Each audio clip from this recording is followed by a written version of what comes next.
This episode's brought to you by Affordable Drill Towers. Founded in 2016 by our good friend Steve Sanguidoce, a retired Houston, Texas firefighter, the Affordable Drill Tower was designed and built with functionality and versatility in mind for any training ground. As a standalone training tower or an add-on to an existing burn building or Connex setup, the Affordable Drill Tower packs a massive punch at an affordable price tag. With over 50 towers across the country, from Massachusetts to California, Montana to Texas, professionally engineered, NFPA and ISO compliant, the Affordable Drill Towers brings the versatility to your training ground. From Main Street USA, the small town fire company in their back parking lot, to the training grounds of the largest metropolitan fire academy, the Affordable Drill Tower fits the bill for price and functionality. Check them out at affordabledrilltowers.com. And two things I like to talk about also when talking about our friends over at Affordable Drill Towers. One, their customized training program. They have the ability to bring some of the best talent from across the country to your home turf after the install of the Affordable Drill Tower. Designing a customized training program for you and your department, Steve will facilitate some of the biggest and brightest names of the American Fire Service to come in and work with you and your department. And secondly, and I think most important, is Steve's belief in need over greed. The Affordable Drill Tower company gives back to not-for-profits that support organizations in the American Fire Service. Organizations such as the Joey D Foundation, which is near and dear to Steve Sanguidoce's heart, as well as many other not-for-profits that he takes a part of. He takes great pride in providing funding for organizations that push this job forward. So check them out, Steve and Dennis over at Affordable Drill Towers. Send them an email at info@affordabledrilltowers.com. Check them out on social media, and their YouTube page is kicking butt with great information, training nuggets, and information about their towers. So check them out, Affordable Drill Towers, and let them know Jeremy over at National Fire Radio sent you. This episode's brought to you by Ridgeway Leatherworks. Ridgeway Leatherworks is a firefighter-owned and operated business, as well as a family-run business, and that's what I love about it. Rob and his family are passionate about their customer service and the quality product and craftsmanship they put out for the emergency services. Rob's been on the show. We've been to his business. We've seen them in action. I've even tried to hand paint radio straps. I promise you, it is not as easy as what the final outcome looks like. The product is so good and so clean and crisp, and yet, man, it takes that steady hand. Rob's become a near and dear friend of our podcast, and you hear that over and over when we talk about our sponsors, that they're friends, supporters, and that's what this networking community is all about, is supporting one another. Ridgeway Leatherworks, Rob Meyer, crushing it. Quality and craftsmanship is number one. Customer service is right there with it. From custom radio straps, universal radio holsters, chin straps, flashlight holders, anti-sway straps, and locker tags made out of leather, there's plenty of opportunity along the way when you deal with Ridgeway Leatherworks. So check them out at ridgewayleatherworks.com. Find them on social media, Instagram, Facebook, and TikTok. And tell Rob you heard about him on the National Fire Radio platform, and give him a little plug and tell him keep up the good work. We need to support our firefighter-owned businesses, and especially family-run businesses, where his two daughters and his wife help out day in and day out along with his other employees. So again, Ridgeway Leatherworks, check them out at ridgewayleatherworks.com and find them on all your social media channels. Happy Tuesday, everybody, and welcome to episode 32 of the Size Up by National Fire Radio. And as I say at all these beginnings, if you're listening, I like Happy Tuesday. Happy Tuesday may be my new go-to line, because he's always come out on Tuesday. It's one thing we have not, Jeremy Seb and I haven't messed up yet, is that the Size Up is always the Tuesday show. So we got that much going for us. So I could probably say Happy Tuesday.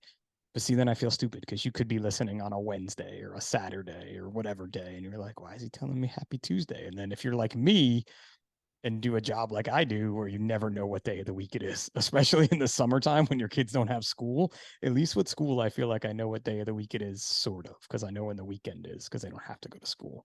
But anyway, enough about me. I have an amazing guest today who secret of podcast Pip is I put out a little pre-show questionnaire just to get some some fun facts about my guest and some info.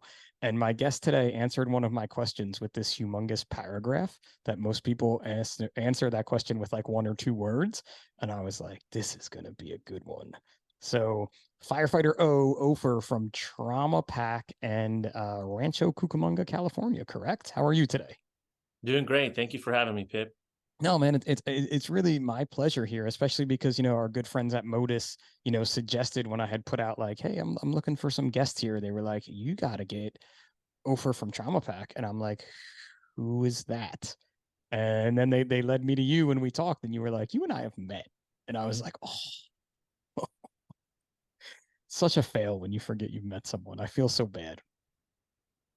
It happens, I'm sure, to a lot of people like you that you get out there and interact with so many. So it's all good, and happens. It just happened to me today on answering one of the work emails. So it's all good.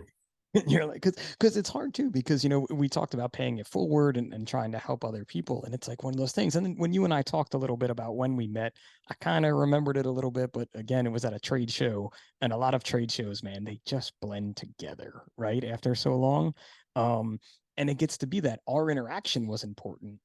And then I'm like, man, our interaction was important, and I just can't nail it down to when it was. Right. It's all good. Looking forward though. Yeah, letting this go. You were asking about that paragraph, and to me, it's like there's so much to what we do, right? Whether it's the fire service or entrepreneurship, and that's why I was saying, hey, we'll go organic to wherever this takes us, because I've made a lot of mistakes. I'm still going to make a lot of mistakes, like we all do. But my goal is to just share with others what I've learned, pay it forward, make the next guy better. So that way we can all, both as a profession and as just human beings, get better. That sharing topic, I don't think I've really talked about that on any of these podcasts yet, or specifically, but it's when people feel like they have this knowledge and they have to keep it all to themselves, because if they shared it, then someone else may know more than them, right? You ever come across people like that? I know in the fire service I for sure have, but Well, if you look about, think about like firehouse gossip, right? Someone tells you a secret, hey, this guy's going to get promoted, or hey, we're going to do this. You feel like you have to go share that with someone, right? there's no Um, secrets in the so firehouse for there anyone really is no listening. tell a friend, tell a firefighter, right? But what about like if you learn something new, why don't we take that same energy? Like if you like tech rescue, you learn a new knot that's like this amazing knot that is so functional. What's the point of keeping it to yourself? Why not share the knot? Why not share the knowledge, the tactic? And I think that's where we kind of failed ourselves in our industry originally, is everybody wants to keep information. And I think you get that because of the culture of promotions, and there's certain agencies where, hey, it's you kind of everything is isolated as far as knowledge because you want to beat out the next guy. Where I was blessed to be in a culture where we do a promotional academy for, let's just say, for a company officer. There's an academy. There's an academy for engineers. Well, why not have just that culture of, hey, let's all make ourselves better, and then the right guy will or gal will get promoted based on everything else. But why hoard information that can make us better and help the community and help each other? Yeah, I mean, that is exactly the answer. Don't hoard that information, because the way that I look at it, going back to the tech rescue phase of it, and that knot is, look, I know how to tie that knot, right? But so I'm on we're a confined space rescue team, right? And I, being my statuous self, am not necessarily the person that's going to be tying knots in a confined space rescue, right? I'm the guy who's getting in the harness and going in the hole. Let's just call it what it is. I want those dudes tying the knots to know every knot I know and more, because those are the knots that are going to keep me safe. So why am I not going to share that knowledge with them, on any of these ideas? Exactly. So I like this. I've never heard of this before. This like academy that you have for officers and or promotion there where you're at. Is it just your department, or is it a regionalized thing? Our region's pretty progressive with when it comes to mentorship and succession planning, whether it's for firefighters, engineers, captains, chief officers. So in my agency, for example, there's a promotional academy for every rank you want to go to for the next step. So obviously there's the rookie academy, but we have an academy for engineers. We have an academy for captains and battalion chiefs. And you really start with having the fire chief come and talk, give you the leader's intent. And what a better way to hear from the fire chief, giving you your leader's intent of, hey, this is the expectation. This is what I expect of future leaders in this organization. And I have your back. If you mess up, if I know that your intent is right, I have your back. And then giving kind of that, setting the tone for that next, for that academy or for that, that 1 or 2 weeks that you're learning. So I think that's great because that just creates that culture of always training, always wanting to get better, regardless of the discipline, whether it's for fireground, whether it's for leadership or any type of specialty in the fire service. I think having those academies really help set the tone, especially as we see now. I don't know about you, but we have we looked at this picture at the TV room the other day, and about half of the department is no longer there from this picture that we took like 8 years ago. Yeah. And I'm sure that's common around our industry. Well, with that, it's not just the people that left, but all that knowledge is left. And we start taking for granted the things that we already forgot that we learned. Our new guys are not even learning it. So what a better culture to create by teaching our guys. And, it's reinforcing the basics, but also we take for granted what we know. And I feel like I'm in a unique spot in my career. I've been on full time now. This is my 18th year. We're kind of like, oh, you're looking around. You're like, man, I'm starting to be that older guy that people are looking up to for what are we doing on the fire ground? What are we doing culturally to handle these, whether it's a political situation in the firehouse, whether it's culture, and whether it's obviously, tactics and strategy. So we have to step up, and we're kind of that middle management, right? I'm studying still to be a company officer. I'm an engineer right now on a truck, very busy truck company. We run a lot of calls in busy house. We have 10 guys at our house. That's for us. That's considered a big house. And I tell you, we're seeing a lot of different people coming in, different backgrounds. Our interview process is so strenuous as far as picking the right people. And then we're so critical when we're quick to be on these folks if they're not doing something right. And I said, hold on, like, look at our people. We're the ones, first of all, interviewing them. We're the ones that are handpicking them, and we send them up the chain to the chief's interview. Let's give these guys the benefit of the doubt that they are the cream of the crop, whether you're in Southern California or East Coast. People that are coming to your door are the people that want to be there. Let's give them the time of day and mentor them correctly. And I think the people we're teaching today, there's a little different dynamics than what it was when at least I started, right? It was, hey, these are what you got to learn, get to it. And that we kind of had to do a lot on our own. We did have some mentorship, but I think with this new generation of, and I don't want to equate it to the social media, but they're so easy to get information and to get feedback and response to things. It's that instant gratification. Well, that is the people that we're hiring. They want to instantly be accepted into the culture. They want to instantly know everything that you know and to be this dialed firefighter on the fire ground, but it just takes time. So how do we, as that middle management, help mentor them? And we have to be patient, and we have to understand that they look at us and they want everything that we have, whether it's, we already have now I can't imagine trying to buy a house now in this economy. I look at our folks just around where I live, the average home is like $700,000-$800,000. And you have these starting firefighters. How are they supposed to buy a house, right? It's not realistic. So how do we help to mentor them financially, to make decisions to how to save money, how to make decisions to have a good marriage? All these things we're looked up to do. And if you're not ready to tackle that, I think as a kind of middle management, and of course, upper management or leadership, like a captain, then you're not really ready to lead, I think, in our industry. Yeah, you may be a good strategy and tactics on the fire ground. It's just so little of what we do in the fire service. You really have to be a father figure, a mentor in the firehouse, so that when those other difficult calls come in, that's the easy, that's the cream of the, that's the easy to me. That's the icing on the top. The easy part. I can say that in my captainship and currently the acting DC, the calls are the parts that are not so hard. I mean, there's hard calls for sure, but it's all the other things that you spoke about. And I know I'm right in there with you. So I have 20 years on, and I know that, 20 years ago when I started, it was very different for me than it is for the folks that are starting now.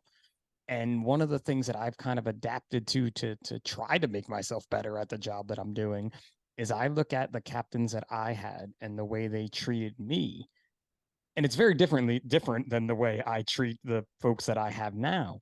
But then I look at, well, what about them 20 years before that when they were the rookie firefighter, and the captains that they had and how they were treated and how differently they treated me, and now again how differently I'm treating these folks, because the evolution is always happening.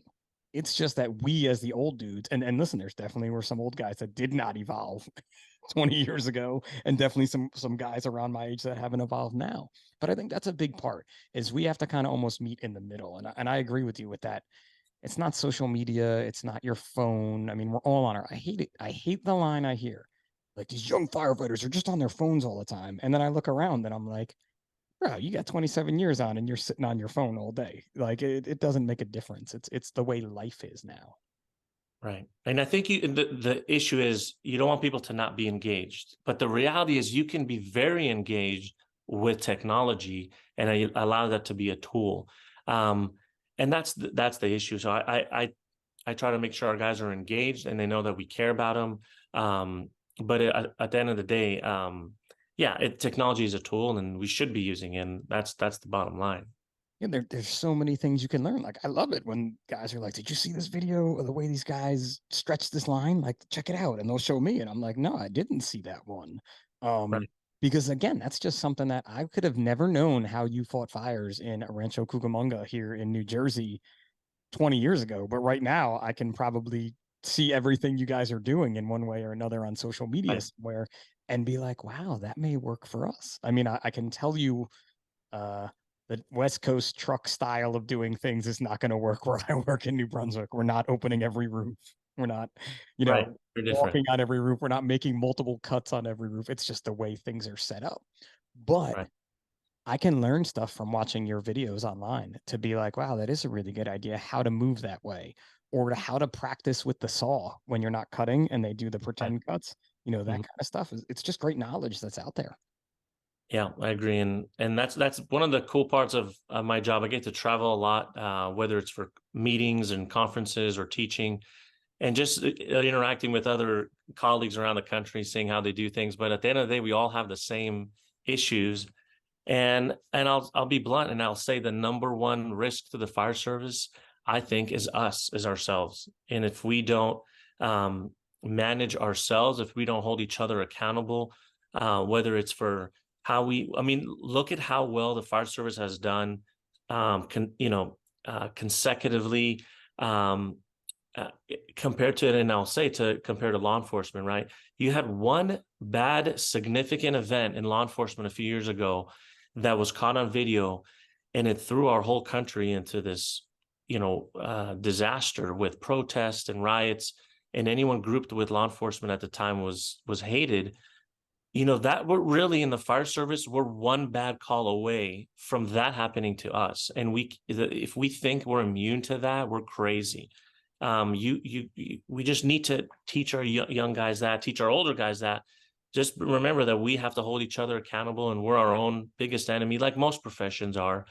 And that's really what we should be focusing on maintaining, is a healthy culture of serving and serving the public. The day we forget that we're here to serve, we've lost all focus of our why in the fire service. I'm guessing you've read Chief Brunacini then and his customer service mentality for the fire service if you're with Yeah. the way you're going, right? Because that is a huge part of it. And it's something that has to almost be taught and expressed to everyone, because it's not something you think about when you go into this. When you're that young firefighter, you're just excited putting the fire out, and you're not really thinking about the folks' belongings that are in the house. Or, some folks, like you were saying today about not even being able to buy a house, because of skyrocketing prices of houses. And sometimes you have some folks in your area that room that was next to the fire room that didn't burn, but some things got damaged. That's all those folks have, is what's in that Right. room. And those are those customer service moments that you really have to be able to be on your A game for, I feel like, and be taught Right. about. Yeah, and it's for us, honestly, we're known as a department that, I don't want to say that doesn't fire people, but we work our butts off to train people.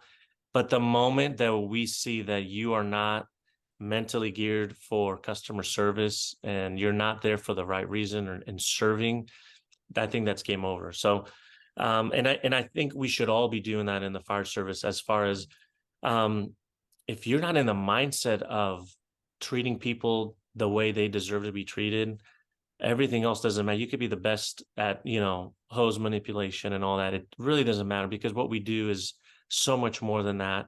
And you can train anyone to, not to diminish what we do, but you can train anyone that's trainable how to fight a fire. But, leaving a cardiac arrest and taking care of all the little things and making sure the family is aware of what happened, and they have, whether it was successful or not, that they have the proper closure and the way you're starting that healing process for them. That's what our industry is about. It's kind of a whole approach to dealing with grief, to dealing with disasters, to dealing with trauma, taking care of the community, and then taking care of ourselves, of course. And I know that's something you've been huge in, so I applaud you for that. But that's something we all need to be on top of our game.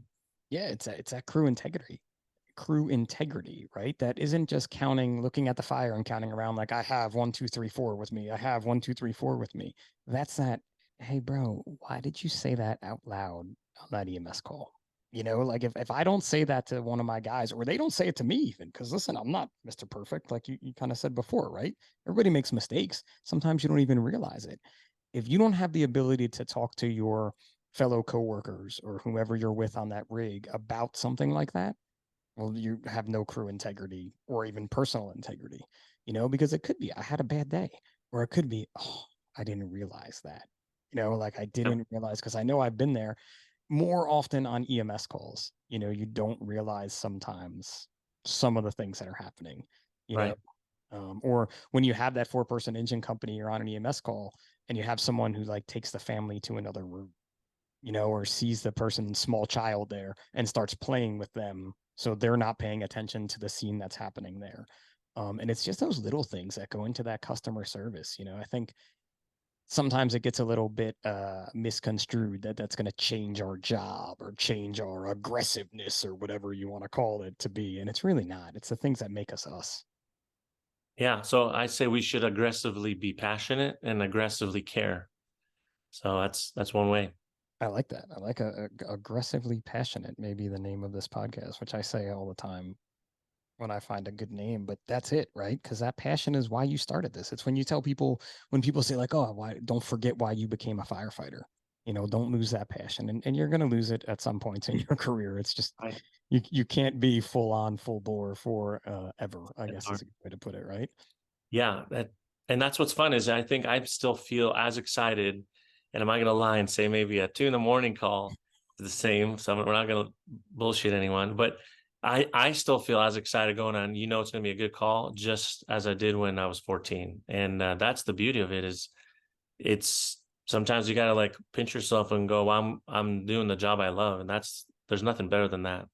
And you look around and see how many people that don't love what they do. And I don't want to say I feel bad for them, but it's like, come on, you have to find what your passion may be. And it doesn't mean that what you decided to do at 17 when you went to college or went to wherever you went to, that you need to continue doing that. You may have to find another passion in life. Yeah. And that's probably a topic that we don't deal with a lot in the fire service, because it's very rare that you have someone that realizes it's not for them after they got past so much hard work. And we've seen it a little bit, but it's very rare. I mean, you go through, a lot of guys come with us with paramedics school already and fire academy, and then our academy, and then they're through probation. And can you imagine just like sitting down with someone going, hey, you don't seem happy, but what a gift if you can help them find that early, right? But it's probably for the fire service, not very common, at least on the West Coast, because people, work really hard to get on here. It's so competitive.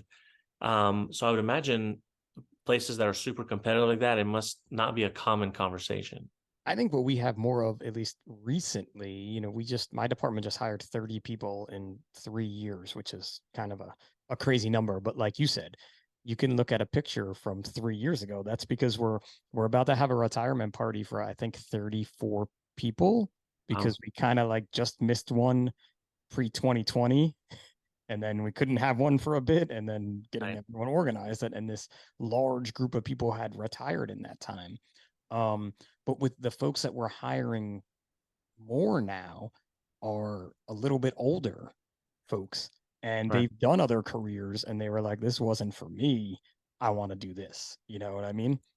Right. So, we see that with a good example is speaking up. And when I got hired, it was like, you have one mouth, 2 years, so you can listen way more than you speak, and, keep your mouth shut and, do your job. Right. But we're hiring, I think I'm the least educated on my crew by far. My captain has a master's, my firefighter has a master's, was an accountant before he became, and he was an Olympic, water polo. Like, we have these people with amazing backgrounds. Yeah.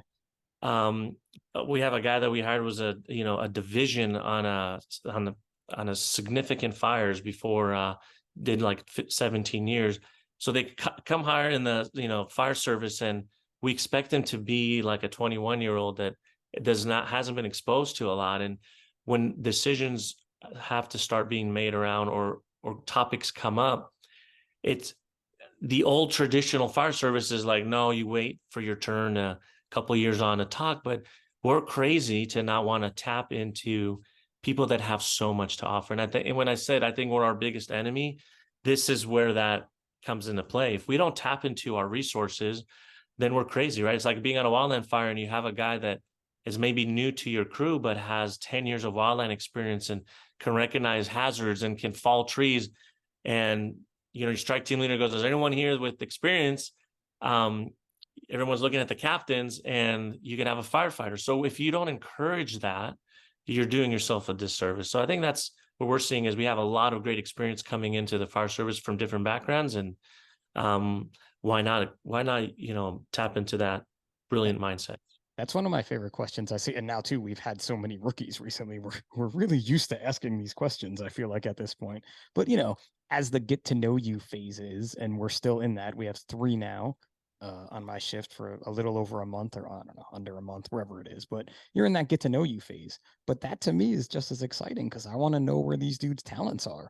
And I also necessarily don't want them volunteering them to me all the time, but I would like to engage them. And then you even see them getting excited about being included when you're like, oh, so what'd you do before here? And this doesn't happen in New Jersey, I don't think, ever. But if somebody was like, oh, I was on a wildland hotshot crew, I'd be like, oh man, in my world, I'd be like, about chainsaws then. Let's go look at this one out front, right? Right. But it's one of those things where you have that little bit of knowledge, and dude, let's go, man. Let's run with it. What can you teach me? And we even found, again, just when we started doing our own academies recently, in the past 6 classes have been our own academies. And these kids came out a few academies ago, and we were going to do like a firefighter survival drill. And it was like taking your pack off and going through a wall or something. And the training officer explained it, and like me and another kind of older hand standing there, I'm like, what are they talking about? I don't understand how to do this. Like, we're whispering to each other, and it's like, who's gonna go first? And I was like, the rookie. And like somebody was like, oh no, why you throw him under the bus? I was a lieutenant at the time. We're like, why'd you throw him under the bus, LT? And I'm like, because he did it in the fire academy, and he's gonna do it way better than all of us. So we're gonna watch him and learn, and then we'll be able to do it, like, because he knew how to do it from the academy. I love it. Yeah. Like, take that And out. that's where that opportunity is I think for us is to mentor them to go, hey, I want to be the first one to volunteer. I want to be the first one working, hardest one working, last one working, right? So I think that's where we should try to focus as how to mentor them, not how to just be better firefighters, but how to fit their mindset, their expertise into, molding it into being part of the fire service. And that's where I see our role going forward.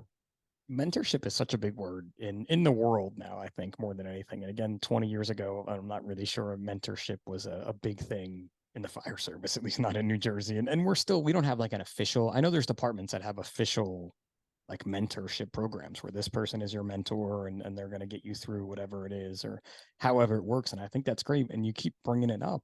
And I feel like it's just our job to be everybody's mentor. You know what I mean? And for me to be the student and have mentors, you know, I've been fortunate to never have an official one, but there's been some folks that I've latched onto. And, you know, for anyone out there listening, whatever it is you want to do, whether it be business, and we haven't even gotten into your business side yet and your past side that we were going to talk about, but you need those mentors to help you get level up almost, I guess is the easiest way to do it. Because on your own, it's just not going to happen. I agree. So where you have an interesting history with how you got to the fire service. Yeah. That's kind of taking you into your business TraumaPak, which I think is pretty interesting as well. So can you give us a little backstory on that now that we spent a half an hour just talking about daily present and not going into even anything about you? You could really not even be a firefighter and no one would know how you got there because we skipped that part. Sure. No, so I grew up in Israel.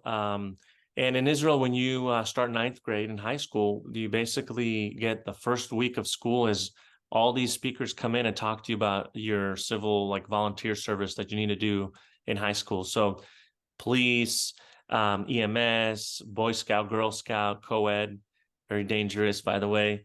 At the high school age, very dangerous. Oh, yeah. And there's a reason America's smart in many ways, and separating boys and girls is a smart thing. All these different things. So you can volunteer with blind, you can volunteer, have like a work with the seniors and things like that. So I was like intrigued with a lot of things, but this whole EMS thing kind of drew my attention. I said, I'll try that. And they basically said, you got to do a 2-week EMT course. It's every day. And then if you pass, that will be your volunteer time for your high school. So I did that. And I was like many probably listening right now, once you get that taste, I was hooked into this whole medical and helping, and that was my hook.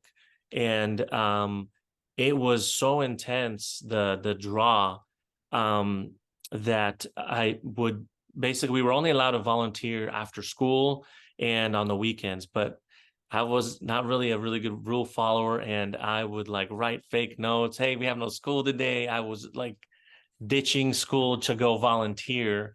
And I finally got caught because my mom worked in the ER in one of our trauma centers, and the people I would volunteer with always knew, hey, if we go to this trauma center, you got to stay outside because your mom's going to catch you, and I know you're ditching. So I finally got caught. I was literally doing like CPR on this guy at a bus stop, and it was like 10 a.m.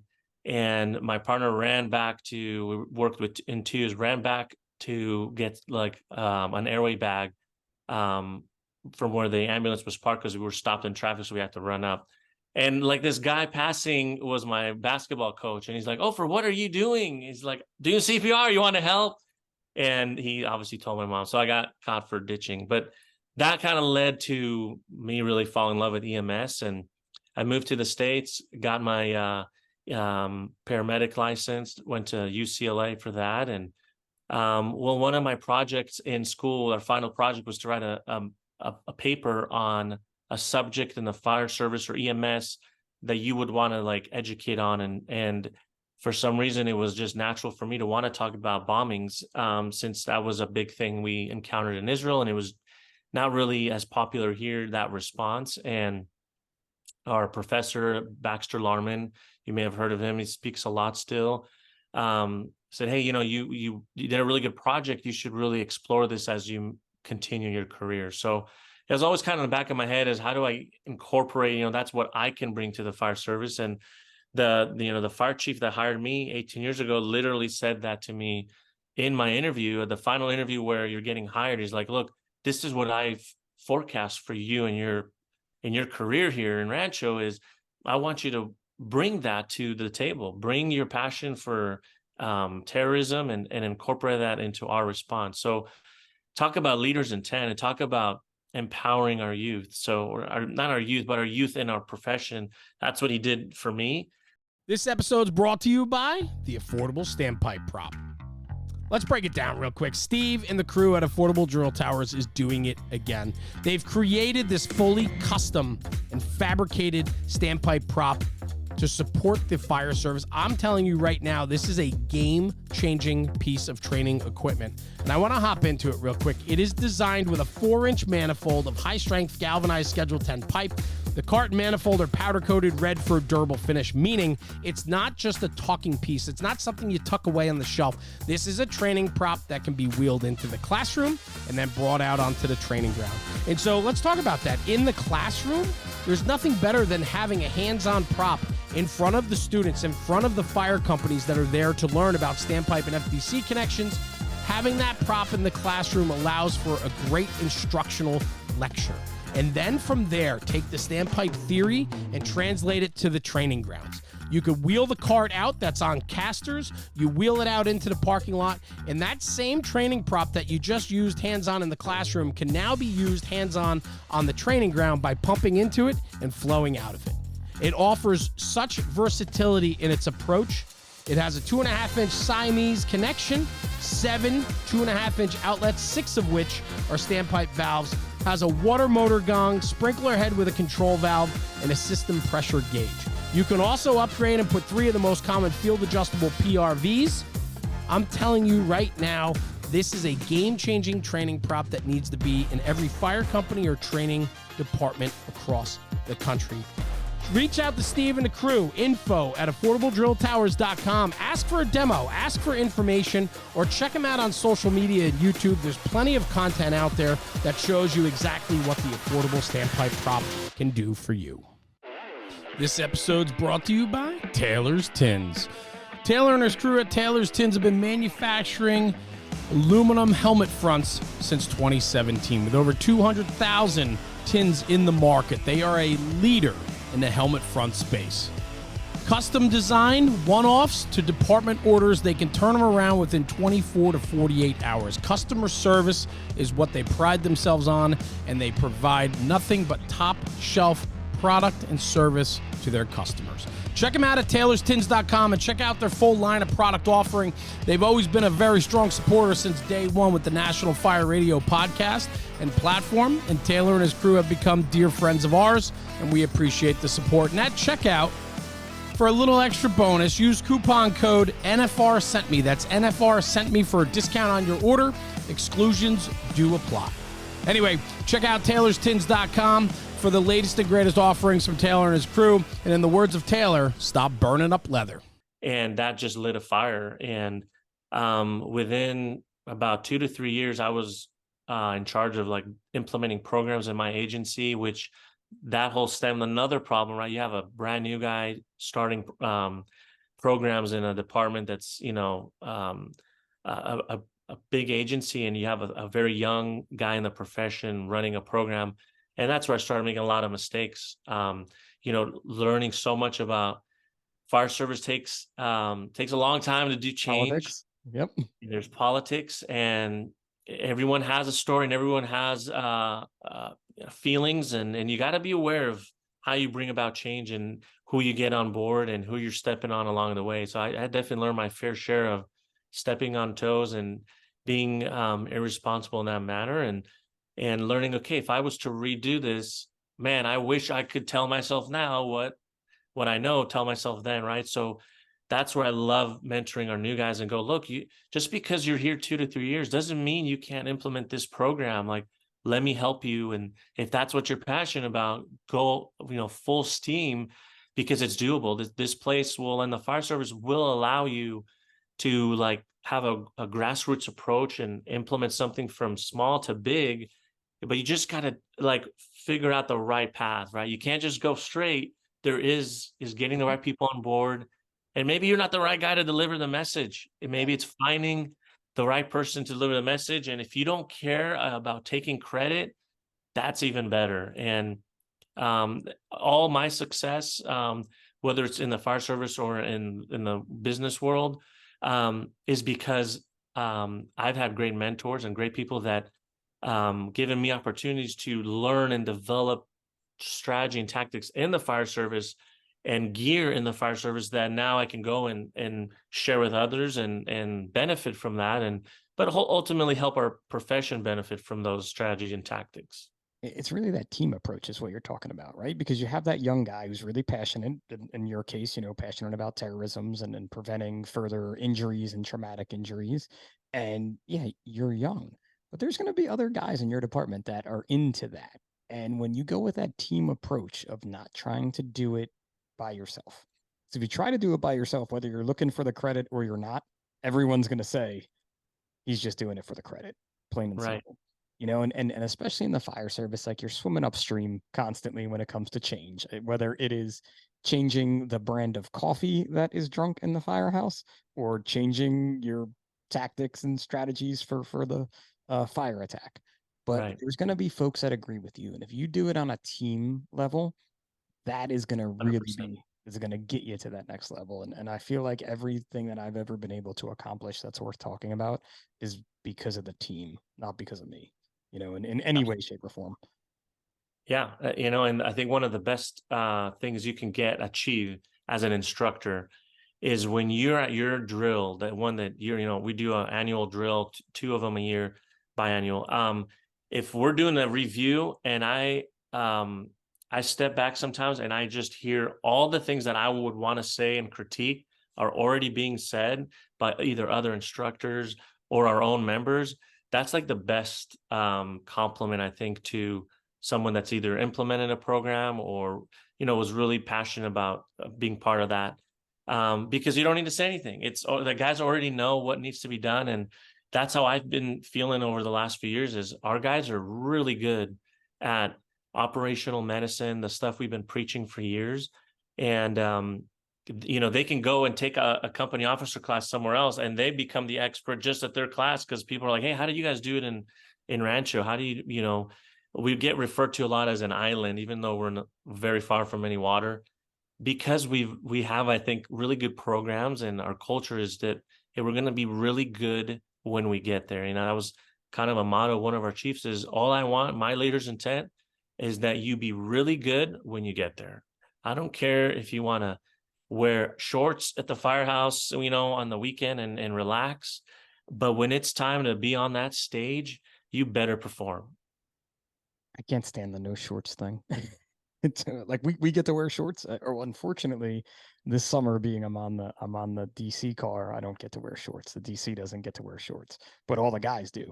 Oh, And that's my complaint for the summer is I've spent more time in pants this summer, and it's only August here this yeah, it's summer than I have brutal. my whole career in the time, because we have a time frame we could wear shorts, but I go from day one to day end except now, and these pants are killing me. But it's Oh the yeah, same thing. Like, what does it matter what I have on? Like, listen, you have to look appropriate for sure. sure. I'm the biggest dude to be like, yo, those pants are not blue. That is purple, and it's time for new pants. Like, Yep. or they're Yep. worn out. Like if you go like this, I don't want to see air conditioning type of a thing. Like that's Right. whatever it is. It's just, even as a firefighter, and I look at other firefighters, I'm like, God, you want to look like that? You have to look appropriate, but who cares what the I don't know how I'm gonna, you know what I mean? Like whether you're wearing shorts or not. Because there's a place by me just got shorts and they're so excited. There's other places that are like, I can't believe you can wear shorts. Yeah. It's 105 degrees today. Like, why wouldn't I Yeah. want to wear shorts?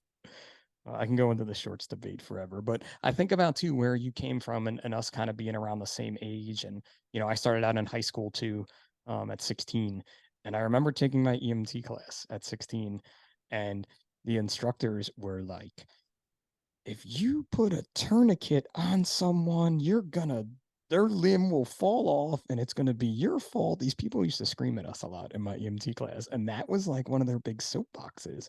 And so like it's like tourniquets, like you can't do it, you can't do it, you can't do it. And then as life changed and we started learning medicine from folks overseas and from folks in the military and what was happening, and you're seeing tourniquets save limbs left and right.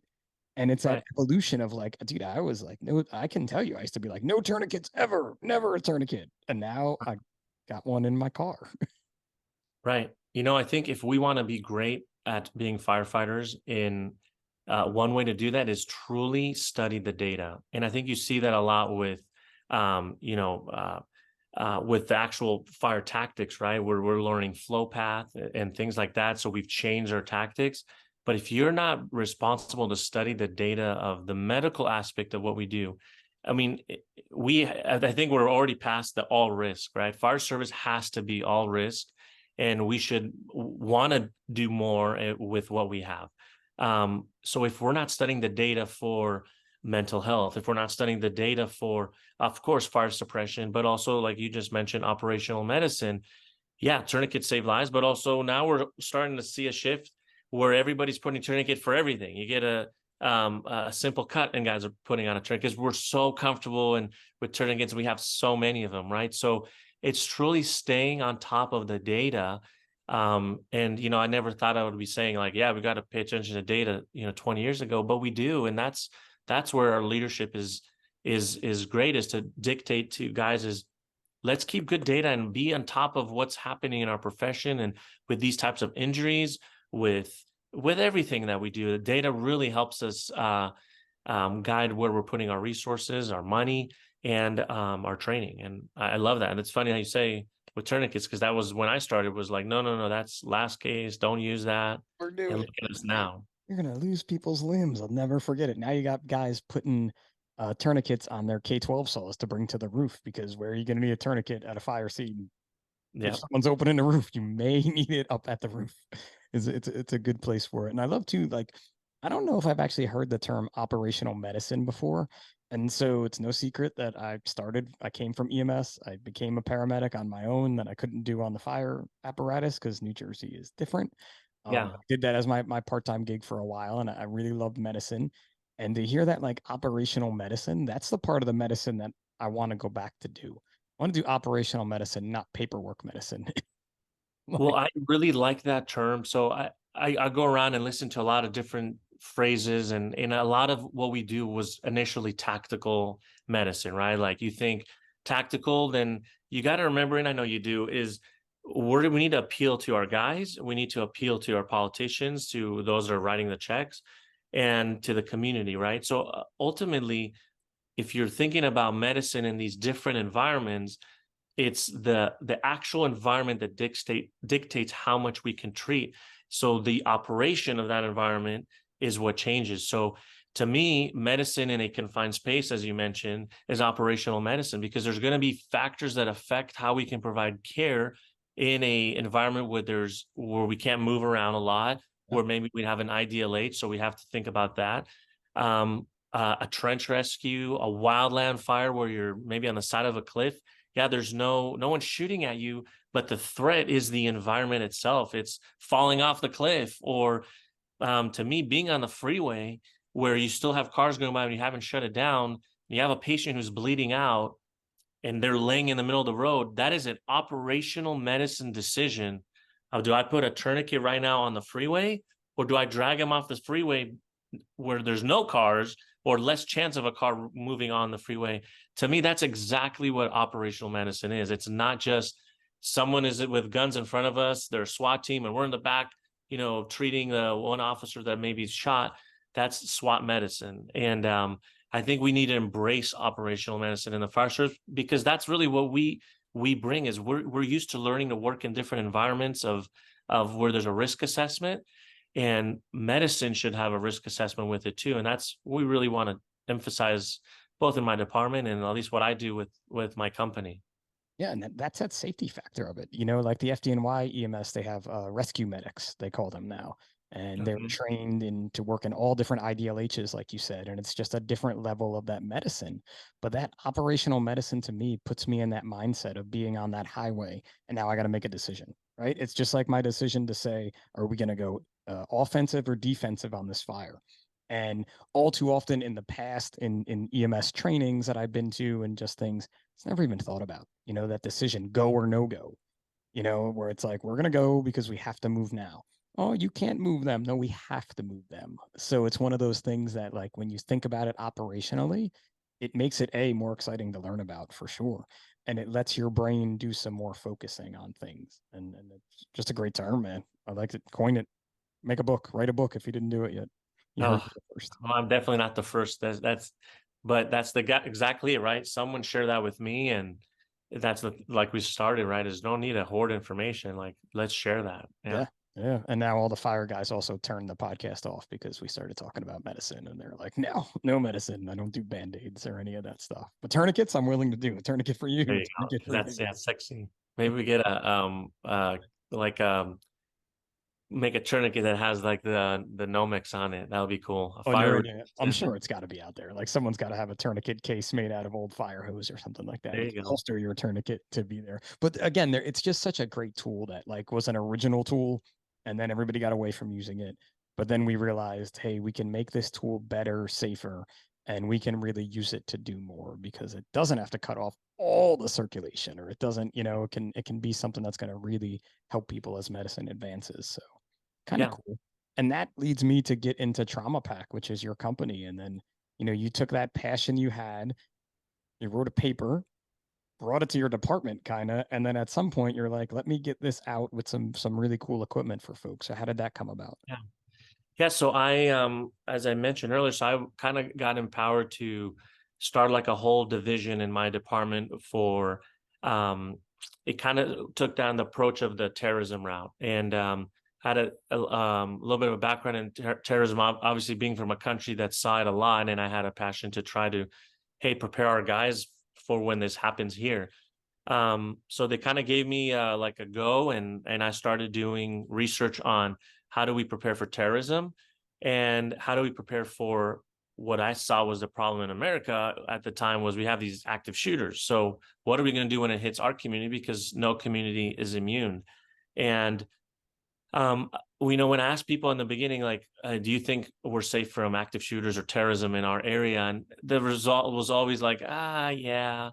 Well, if you fast forward to the program I helped create, I was teaching a class on December 2nd, 2015, and it was to our animal shelter folks. And at 10 a.m., I was asking, do you guys feel like we're safe from active shooter and terrorism? And they're like, well, yeah. And within seconds, my phone went off, and, kind of the other two cops I was teaching with, their phones went off. And it was like denial at first, like, what? Multiple people shot, like just down the street. Must be gang related, you're thinking. And then you're like, 10 a.m. gangs are not really up, they're still sleeping. And then we had that terrorist attack down the street from us in San Bernardino. It was the largest at that time terrorist attack since 9/11.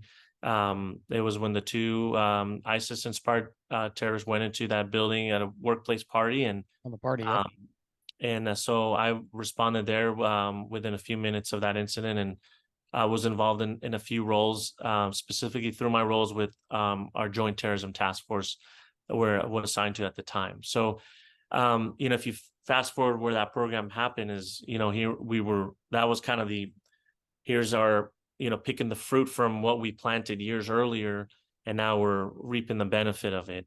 But your question was how it started. So that's really how it was. I got kind of got pushed by the department to help create this program. They inspired me.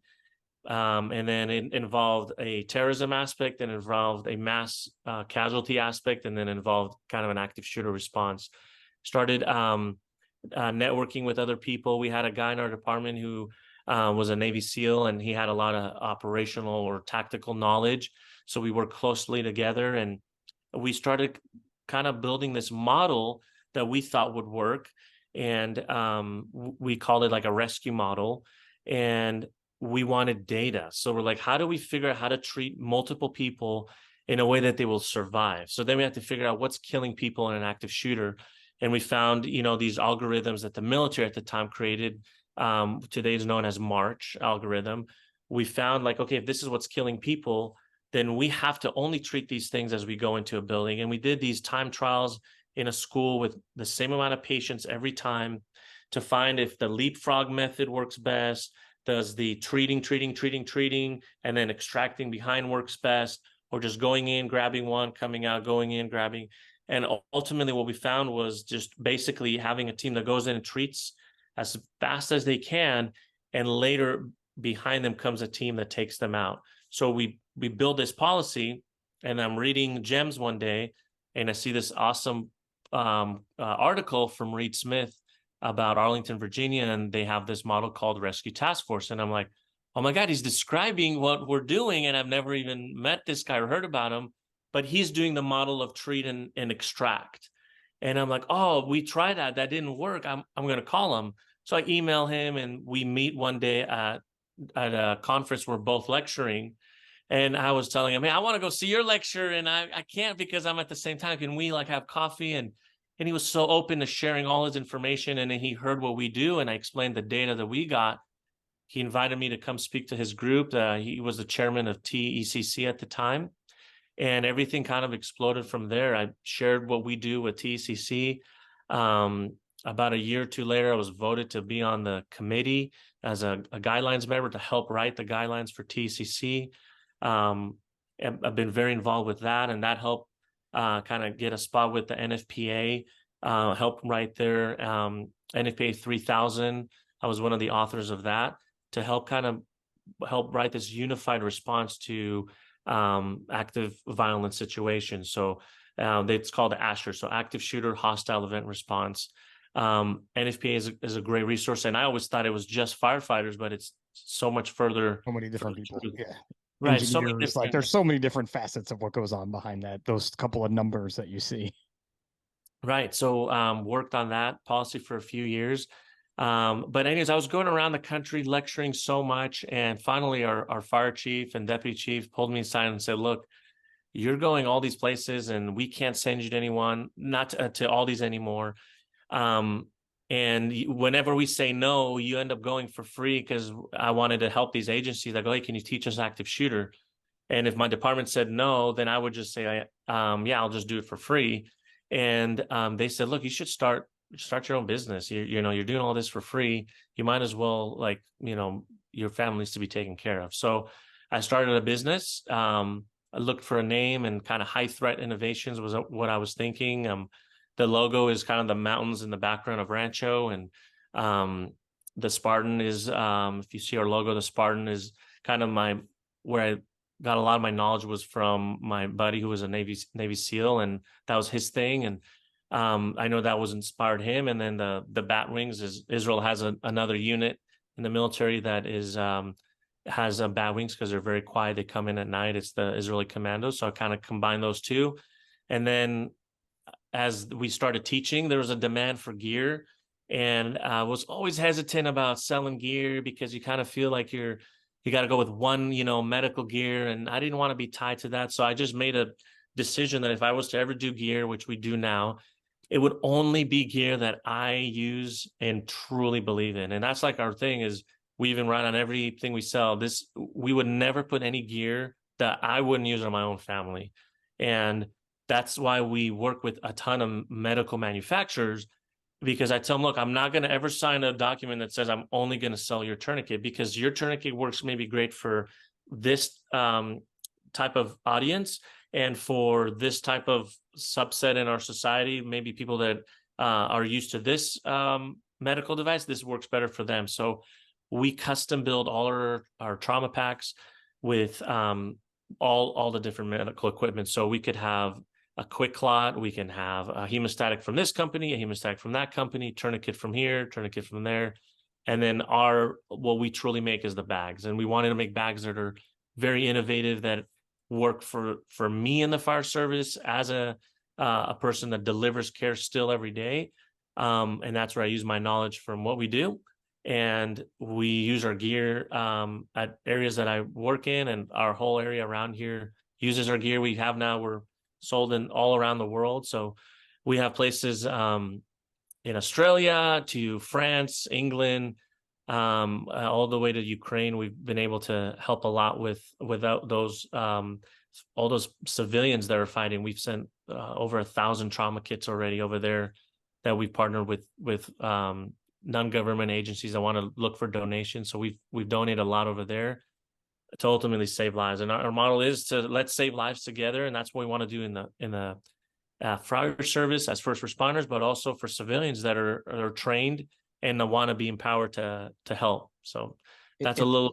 Your knowledge is so amazing, because I'm just listening to you and I'm writing things down and I'm trying to think of all the things, and your knowledge is all coming back to that, to help others in the best way possible, right? Because a couple of EMTs on a fire engine need a kit that can do this. A couple of two paramedics in a medic truck need a kit that can do this. A teacher in a classroom needs a kit that can do this. And when you put that user / end user first, you're going to be able to research and make that kit just for them. And I think and it's something I did not know about you. And I know why the Modus guys were like, Pip, you got to talk to this dude, because that's it. That's what you just said, that passion that we come back to too.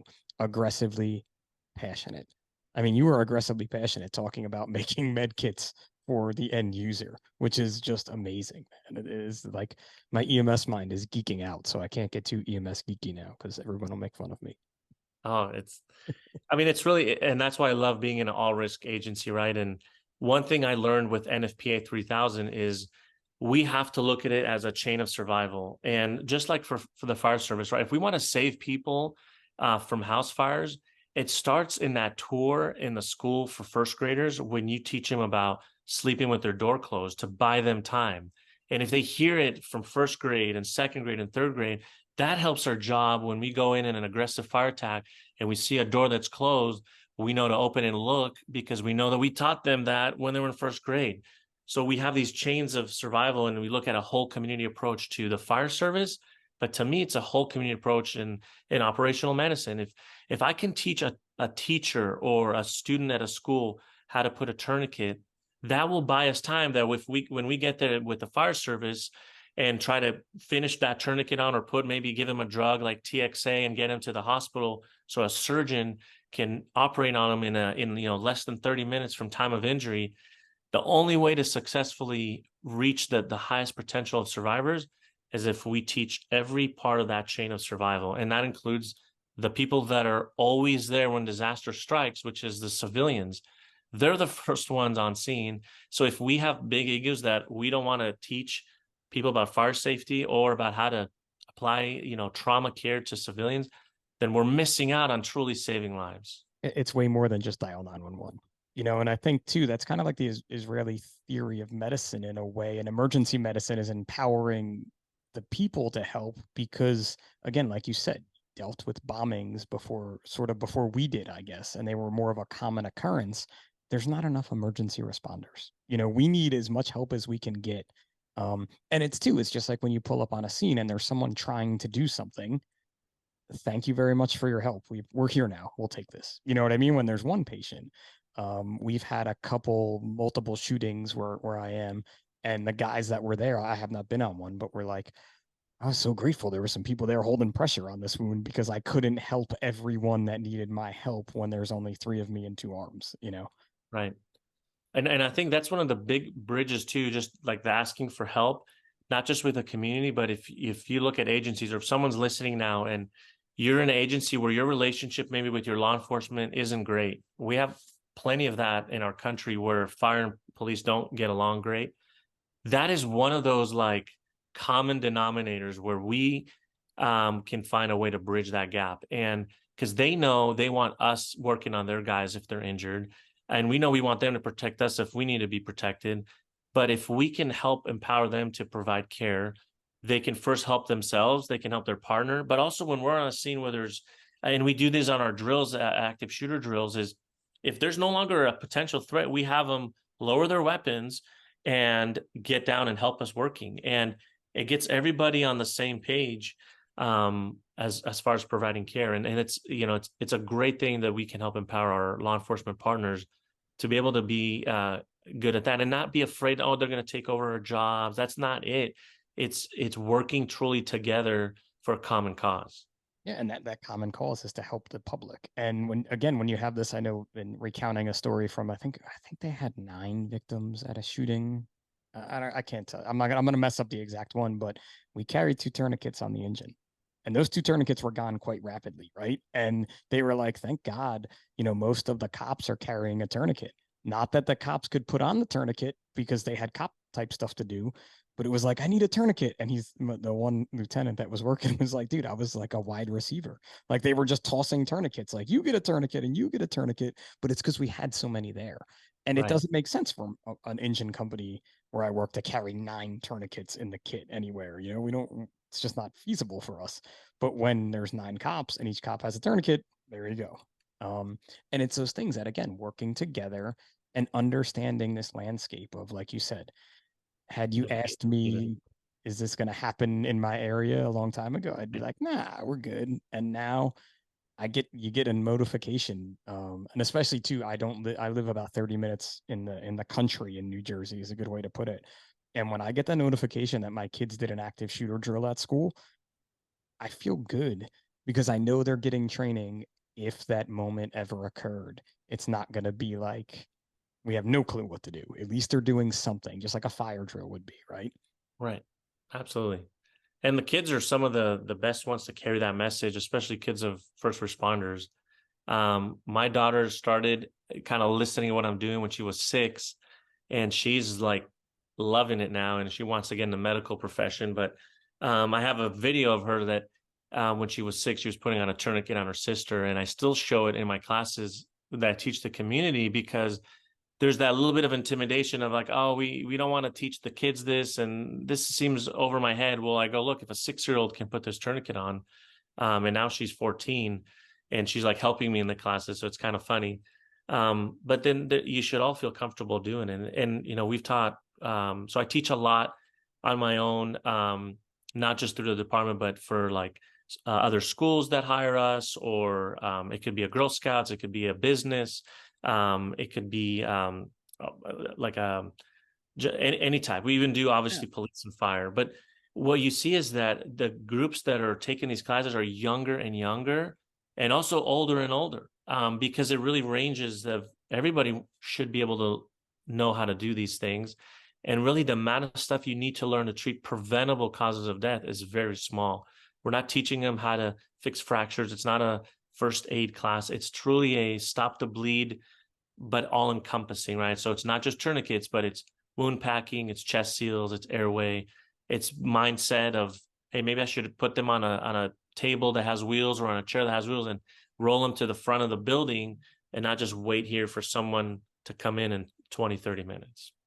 It's such a different, such a different aspect of things. Like, don't wait for me to come to you. Throw them on some wheels and bring them to me. Because if they're closer to the ambulance, it just means I'm going to be there sooner than not.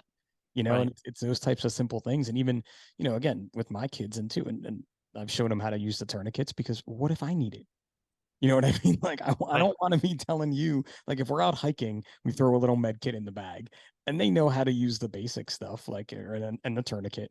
But it's like, I don't want to have to be the first time me being like, put this tourniquet right here because I fell and my arm is half hanging off. It's going to be bad enough as it goes. Right. If that's the case. Maybe if they have a little bit of knowledge for it ahead of time, they'll be able to get it on me when it counts, I guess, is a good way to put it. So yeah. So yeah, honestly, having the ability to start a company was a blessing, and I'm very appreciative that I was encouraged to do that, and that's where I love the whole. It was like opening a whole new career while still trying to manage my normal 56-hour work week. I was doing a lot of overtime. I was one of those guys before I started the business. So now I don't do much overtime. I just focus on being really good when I'm at work and being super engaged. And I feel like I have more to give actually when I'm there, only my 56 hours a week. So, and then balancing having a family and running a business, that's a whole podcast in its own, right? But that's part 9, I think, of our podcast talk together. That's if we open up a podcast. Yeah. I think if you just always stay focused on why you're doing what you're doing, and like be in that moment, right? Like if I'm going to answer this email right now, is it going to be as important as spending time with my kids who are going to go to bed in an hour? I'm really learning how to balance that. I didn't have the mental capacity to do that 20 years ago. And so that's the stuff I love sharing with other younger entrepreneurs or people in the fire service trying to start, a side business. And is really like, look, pace yourself, do something because you're passionate about it, and find your why and what makes you move, what makes you go, yeah, I want to do that. I want to spend my time doing that. And, it's a grind, right? I haven't really had a break in a long time. And so it's kids just even went back when you had a break, yesterday. it's not a break. Even when you have a break, it's not a break. No, right. or it's too short of a break where it's like, look, I'm going on vacation with my family, I'm tuning out. And you need to do those things, right? You need to tune out for a little bit, and then you get right back into it, and your work is doubled because of that break that felt great, but now you're back on the catch-up game to go from there, you know. And it's funny, I cut you off, but your kids went back to school. I still have Yeah. another month till my kids go back to school. So That's where we're amongst many other things we're getting wrong in California. I don't get that. We're like, but not even first week of August, and we're already back in school, and it always makes me annoyed because I'm like, gosh, we should have a whole another month. hey, go back in September. I don't understand. I'm happy with the way we do things because my kids go later into June, and people are like, "Oh, your kids are still there," but now your kids are starting, and I Yeah, still have all of August, which is I summer. rather the way you guys do it is good for You sure. you better keep that quiet in California, man. Yeah, And I think people will everything's throw you off the coast if you say that. yes, yeah. Well, we used to have just a fire season that was a few months long, and now it's become more of a year round. But everyone always knows if you're married to a firefighter, don't plan anything pretty much between like August, September to November because we're going to be gone. And I think 3 years ago, I was gone 53 or 56 days in a row on strike teams. And Such a foreign concept to us East Coasters. We keep it quiet over here. We don't. yeah, that's a different beast. So luckily now I'm on a truck, and not a lot of strike teams trucks go on. So we stay in the city. So unless it's a mutual aid for a fire, but no strike teams for now. So Yeah, that's that's good. a whole different world. I'm glad I don't have to get into that one. But we are reaching that hour time cap that I like to keep these things at, and your time is valuable because I'm sure you have 8 million other things that you got to be doing today. So where can everybody find you online? Because you got a lot to share, and I've looked at all your products and they look pretty epic to me. So let's throw those names out there now for us. Where we Yeah. can. So our on Instagram is our social, kind of our main social media, and that's at TraumaPak, a PAK for the pack part. And then our website is www.traumapak.com. And we really pride ourselves on trying to put videos out for like tips and tricks, and also just to showcase our products, obviously. So yeah, we have a few stores that keep our stuff. It's nice to always see the stores that pick us up end up doing really well, and some of the stuff that they sell more than us that we do on our website. So it's neat to see that. But we're really kind of a word of mouth, and our education, we go all over the country teaching operational medicine, specifically though the kind of those warm zone models. So we teach for police and fire how to work together, and to do either all four of the warm zone options, or rescue task force is kind of the most popular one that people bring us in for. And then we do a lot of community stuff, community training, and that's a lot of it is mostly in California. But yeah, we customize gear. We can kind of make anything people want as far as the actual bag. The options we have are great, and then the medical contents inside we can really customize too. So we love doing it because we see the results, and we do offer a free 5-year replacement of all the gear. We wanted people to be able to use it and not be worried about restocking it. So this is not a make rich thing for us. And a lot of times I tell customers and people that we talk an hour on the phone about programs. I go, look, whether you go with us or someone else, it doesn't matter. I just want you guys to, for the same reason I was doing it for free in the beginning until I was talked into opening a company, is we just want guys to be prepared and serve their community, serve their people, and get their people home safe, but be able to provide the same thing I've been passionate about since I was 14. So we'll help anybody that wants to learn how to do those things with the medicine. And if you like our gear, we'll be glad to talk about that too. Yeah, it's also, again, your passion just comes out for this. You know what I mean? And we talked about it before, and we talked about it before even the episode. And I was like, we need to stop having this phone conversation because you're going to get some people into some things on this podcast that they're like, never really thought about that, but I want to be into it now, or I want to learn more about it, and the rescue task force concept is still, I don't want to say it's fairly new, but it's fairly new compared to a lot of what we're out there doing. And more people are picking it up, and it's only to help others and to keep us as safe as we can. So, having that gear and having that knowledge is clutch, man. I love it. Yeah, oh, definitely. And we're relearning a lot. There's stuff we're teaching now with Rescue Task Force that we didn't used to teach because we see the data. And That's It where is too, and that is such a data-driven thing, Rescue Task Force. And we're never going to end this podcast, but Rescue Task Force, because when we have one of these events, you know, everyone wants to know the why it happened, and everybody wants to know how it happened. And then people want to see who they can hold accountable for whatever reason. But that is all providing this valuable data and this valuable way to move forward. And we're seeing, as horrible as these events are, I feel like we're hearing less probably about the successful rescues that were made, because it's just not what gets you the headlines. But we know from the backside of it on the EMS side, and paying attention to things, that we're saving more lives. We're able to protect more people. We're able to get them out of harm faster and in better ways because of people like you and the classes you're teaching. Yeah, and if I can add one thing that I think is super valuable for Rescue Task Force, wherever you guys are doing, there's this study that showed that if someone has got a penetrating trauma and is truly got a low blood pressure because they bled out, if they don't get to surgery or get blood in 30 minutes, their chance of survival is zero within 30 days. They're going to die either in the next few minutes or up to a month from dying from their injuries. So we took that data and we changed how we transport from the scene. So we used to go from like the CCP to the like the warm zone where there's a medical unit. We're not trying to transport, and I urge your folks that are listening to transport from the CCP to the hospital. That's where you're going to save more lives, is buying that time from transporting from the warm zone to the hospital. That's a huge change that we've done. It's kind of different than normal ICS or NIMS if we're using that, but it's really transporting from the CCP to the hospital is one of the biggest changes we've done here in SoCal.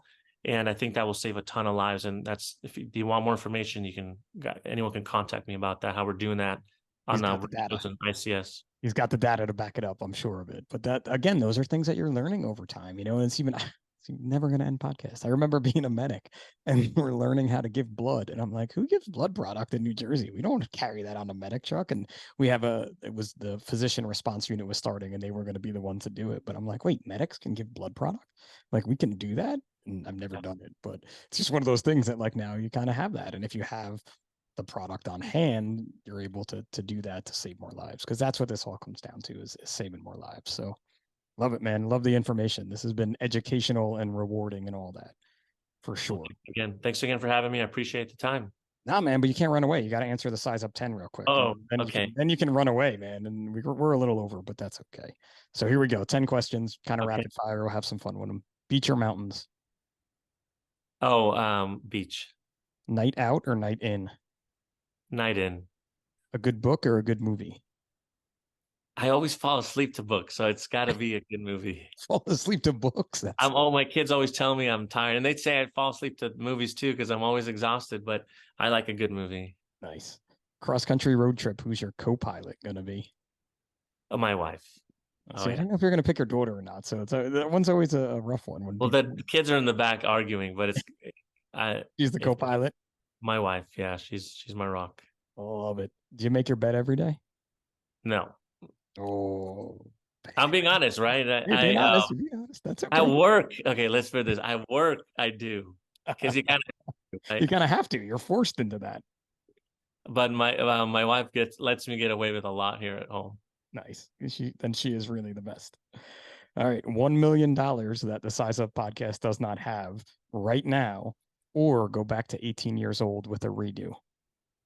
No, I would go back and do some things a little differently so I can contribute more. Nice. Highways or back roads? Back roads. A bucket list place to visit? I've always thought New Zealand would be pretty cool. It's on my list for sure there. Yeah. Football or football? Wow, that's a tough one because I grew up on the soccer one. I would say soccer. Yeah. It's not a bad, like, everyone that picks soccer or football is like they're like, oh, it's okay to say that. Like, I think it's a great sport, man. It's a beautiful game. Yes. All right, last one. It's the hardest. The best advice you could give to your younger self? Be humble and slow down and appreciate what you have around you. Love it, man. Love it, love it. And you are one of the most humble dudes I've had the privilege to interview. I can tell just from our conversation here over the past hour. So I can't thank you enough for coming on. You know, everybody check out TraumaPak, check out their Instagram, because the quick video tips are really cool that they're putting out there, because you just never know when you're going to need the services that they provide. So, I want to thank you again. I want to thank our friends at Modus Fire for introducing us. Those guys are awesome up there, and their products are awesome. If you're listening, I'll throw in a plug for them as well. Absolutely. Awesome, man. And thanks again to everybody for listening. And this has been the Size Up episode 32. We will talk to you guys next week.